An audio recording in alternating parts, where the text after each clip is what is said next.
This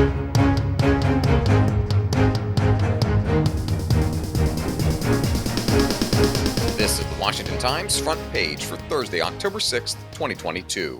Thanks for joining us. I'm George Gerbo. Russian President Vladimir Putin has signed papers officially annexing 4 Ukrainian provinces into Russia, even as his forces face more losses on the ground. Pentagon correspondent Ben Wolfgang reports the annexation, roundly rejected by Ukraine, the U.S., and nearly every other world government, signals that the Kremlin has no intention of abandoning its territorial claims in Ukraine. Ukrainian troops scored fresh gains in their counterattack Wednesday. They reportedly pushed troops out of more villages in southern and eastern Ukraine, undercutting Russia's claims that the front lines have been stabilized. Pentagon officials conceded this week Ukraine's counteroffensive will become much more difficult as troops contend with plummeting temperatures, frigid conditions, and muddy or even frozen terrain. Democrats running in House and Senate races have ditched talk about climate change policies as voters signal that the economy, high gas prices, and abortion will influence them the most in November. Climate change has long been a top issue among the Democratic base, but Ramsey Touchberry reports voters have all but cast aside climate change and are telling Democrats they are struggling to pay for groceries and gas or are worried about abortion access. A Monmouth University poll of 806 adults this week, most of them registered voters, found inflation, crime, and elections and voting topped their list of concerns. The poll showed climate change among the 3 least important issues, along with COVID-19 and student loan debt.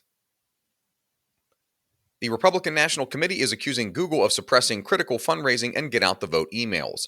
Susan Ferricchio reports RNC officials say email delivery has shifted from inboxes into spam folders by 90 to 100% in the final days of each month dating back to February. RNC Chair Ronna McDaniel says the committee has raised the issue with Google for several months, but the pattern continues. Earlier this year, Google said it took steps to keep campaign emails out of junk mail files, and Google spokesman Jose Castenda denied that the company was using political bias to filter emails.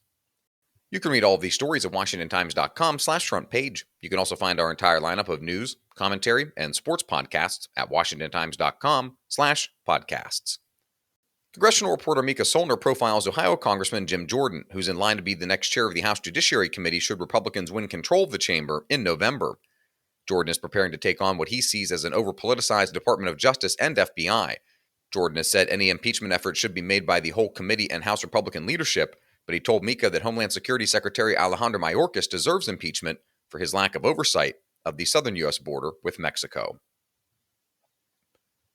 And finally, President Biden has a potential scheduling conflict coming up with the mid-November Asia-Pacific Economic Cooperation Summit in Thailand. Aides have not confirmed Biden's travel plans, Richard Ehrlich reports, but his granddaughter's wedding at the White House is set for November 19th, the second day of the 2-day summit. China's foreign minister has verbally confirmed that Chinese President Xi Jinping will make the trip. Thai newspapers have reported that the U.S. government has privately told Thai officials that Biden will be a no-show, although the government is holding out hope that the president will make the trip.